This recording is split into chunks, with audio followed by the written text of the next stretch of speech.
Barrister Mir Ahmed বিন কাশেম আরমান, আপনার কাছে জানতে চাই, ৮ বছর তো দীর্ঘ সময়। ৮ বছর আপনি ওখানে কি করতেন? এই ছোট্ট জায়গাটার ভিতর কিভাবে দিনের পর দিন পার করতেন? সত্যি অসহ্য মনে হতো যে মৃত্যু হচ্ছে ভালো। কিন্তু আমি নিজেকে একজন আধ্যাত্মিক বিশ্বাসী মানুষ মনে করি।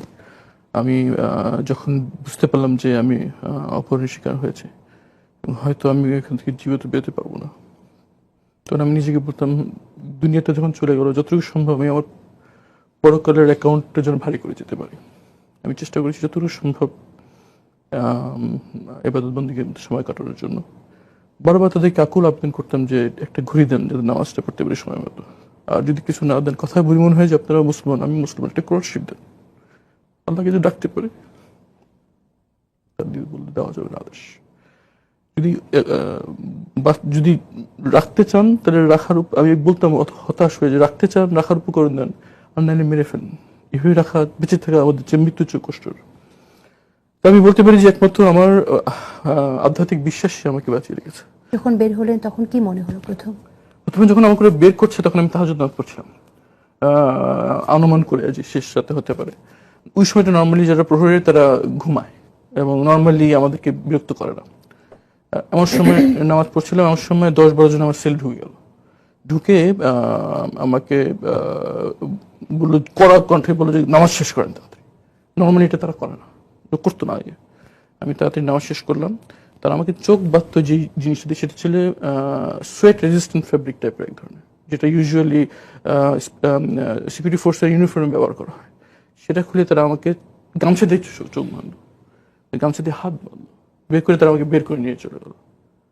আমি তো আসলে বুঝতে পারিনি যে বাইরে বিপ্লব ঘটে গেছে। আমি মনে করলাম ওরা মনে হয় আমাকে মেরে ফেলবে। আমি মনে মনে দোয়া করছিলাম যে আমার জন্য মৃত্যুটা সহজ হয়। তারা আমাকে গাড়িতে নিয়ে গাড়ির ফ্লোরে শোয়া ফেললো।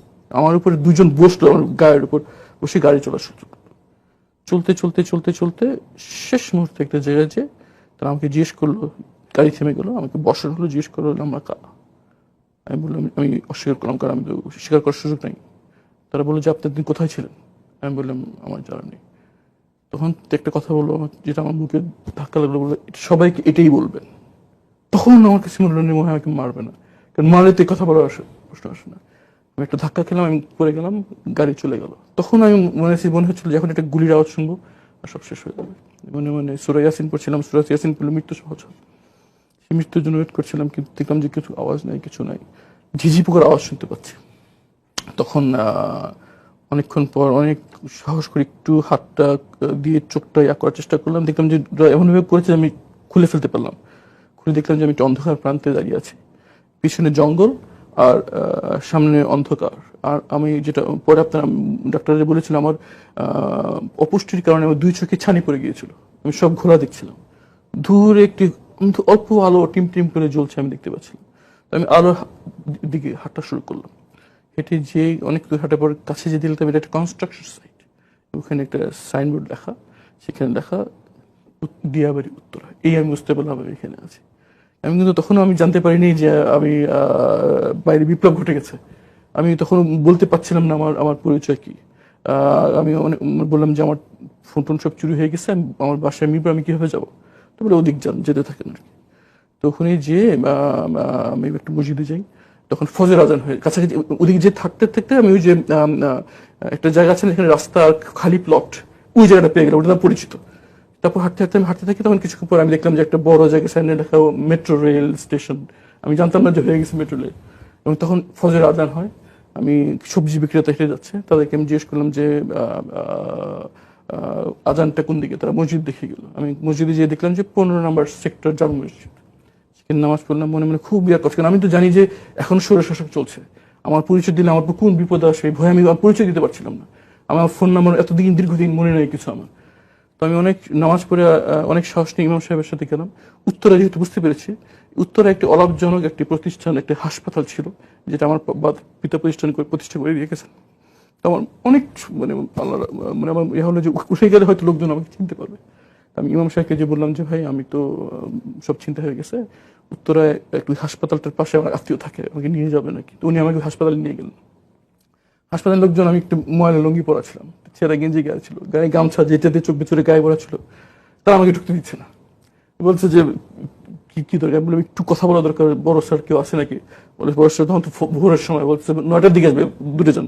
আমাকে দূরে সরাই দিল। তো আমি রাস্তায় বসে থাকলাম, বসে বসে করছি। আস্তে আস্তে দেখলাম যে ক্লিনাররা আসলো, ডাক্তাররা আসলো, অনেক একজন স্যুট টাইপের একজন আসলো আর কি। তখন আমি দৌড়ে তার কাছে গেলাম। সে দেখলাম আমাকে লুঙ্গি পরে একটু দৌড়ে আসছে, দেখে সে তার মোবাইলটা তাতে পকেট ভেবে ফেলে, যাতে ভয় আশঙ্কা করতেছে কে, আমার চেহারা চিনতে পারেনি। কাছে গিয়ে আমি খুব দেখলাম যে আশা করছি একটু চিনে কিনা আমাকে, আমার তো চেহারা নষ্ট হয়ে গেছিল আর কি। দেখলাম সে চিনতে পারছে না। তো আমি তাকে বললাম যে ভাই খুব বিপদে পড়ে আপনার কাছে আসছি, একটু মোবাইলটা একটু ব্যবহার করা যাবে নাকি? সে খুব সন্দেহ থেকে তাকাচ্ছে আমার দিকে, মোবাইল কেন? আমি বলি একটু বিপদে পড়ে এসেছি, একটু যদি দেখাতে সুযোগ দিতেন। সে তখন তো মোবাইলটা আমাকে দেয়, তখন আমি গুগল সার্চ করি আমার নাম, তখন আমার ওই ছবিটা উঠে আসে যে স্যুট টুট। তো আমি মোবাইলটা আমার মুখের কাছে নিয়ে দেখলাম, চিনতে পারছেন? সঙ্গে সঙ্গে কেঁদে আমাকে জড়া ধরলো, কিন্তু বলো ভাইকে ফেরত পেয়েছি, দেশ স্বাধীন হলো, ভাইকে ফেরত পেয়েছি। দেশ স্বাধীন হয়েছে মানে সেই মতো জানতে পারলাম দেশ স্বাধীন হয়েছে। পরে আমি মনে আছে তার বাসায়, তার অফিসে বসে ল্যাপটপে দেখলাম যে গুলি হচ্ছে, গুলি হচ্ছে, বাচ্চা ছেলে গুলির সামনে দাঁড়িয়ে আছে, মারা ছেলেদেরকে গুলি লাইনে পাঠিয়ে দিচ্ছে। এই তরুণ যাদের এইসব জেনজি, যাকে সবাই অত্যন্ত ছিল করতো, যারা ট্যাব এবং গেমস নিয়ে পড়ে থাকে, প্রাইভেট ইউনিভার্সিটির ছাত্র যাদেরকে অন্য পাবলিক স্টুডেন্ট সাথে ফার্মের মুরগি বলে ডাকে, তারা গুলির সামনে বুক পেতে দিয়েছেন, যার পর আজকে আমরা দিনের আলো দেখছি। নাহলে হয়তো আমাদের ওখানেই মৃত্যু হতো। তো এভাবেই আমি মৃত্যু পরে পাই, এবং পরে আমি জানতে পারি যে আমি স্বাধীন হয়েছে, দেশ স্বাধীন হয়েছে। এবং তারা তখন আমার পরিবারের সাথে যোগাযোগ করে। যখন হাসপাতাল থেকে ফোন যায় পরিবারের কাছে, সবাই ভয় পেয়ে গেল। তারা ফোনে বলতে সাহস পাচ্ছিল না, বলছে আপনার এদিকে আসেন, হাসপাতালে আসেন। তখন আমার পরিবার সদস্য ভয় পেলো যে কিছু খারাপ পেল কিনা, হাসপাতালে নর্মালি লাশ যায়। তখন তারা বললো একটু ছবি পাঠান। তখন তারা আমার মোবাইল আমার মায়ের মোবাইল আমাদের ছবি পাঠান। তখন মা সব জানতে বলে যে তার ছেলে বেঁচে। তখন আমি আমাকে অ্যাম্বুলেন্স করে বাসায় পাঠানো হয়, মাকে জড়িয়ে ধরে আমি ফ্যামিলির কাছে ফিরে যাই। তার মানে আপনার বাচ্চা তো আপনাকে 8 বছর দেখেনি, পারিবারিক জীবনে আপনার এখন বড় মেয়ের সামনে থেকে আমাকে টেনে হেঁচে নিয়ে যাওয়া, তো বুঝতে পারিনি যে আমাকে অপহরণ করে নিয়ে যাচ্ছে। ও দেখছে আমি খালি পায়ে চলে যাচ্ছি, আমার মেয়েটা আমার জুতো আমার পিছনে পিছিয়ে জুতোরা ছিল, বাবা তুমি খালি পেয়ে যাচ্ছ, খালি পেয়ে যাচ্ছ। আমার বাচ্চারা ট্রমাটাইজড। আমার অপহরণের পর আমার পরিবার সবসময় চেষ্টা করেছে আমার বিষয় নিয়ে কথা বলার জন্য, দুনিয়া, দেশে এবং দেশের বাইরে। এর ফলে নিয়মিতভাবে আমার পরিবারকে হয়রানি করা হয়েছে। এই পরিমাণ হয়রানি তাদেরকে করা হয়েছে যে যখন পুলিশ তাদের বাসায় আসতো, পাশে পাশে প্রতিবেশীরা মনে করতো মনে কোনো সন্ত্রাসী হামলা হয়েছে, সেখানে পুলিশ হয়েছে।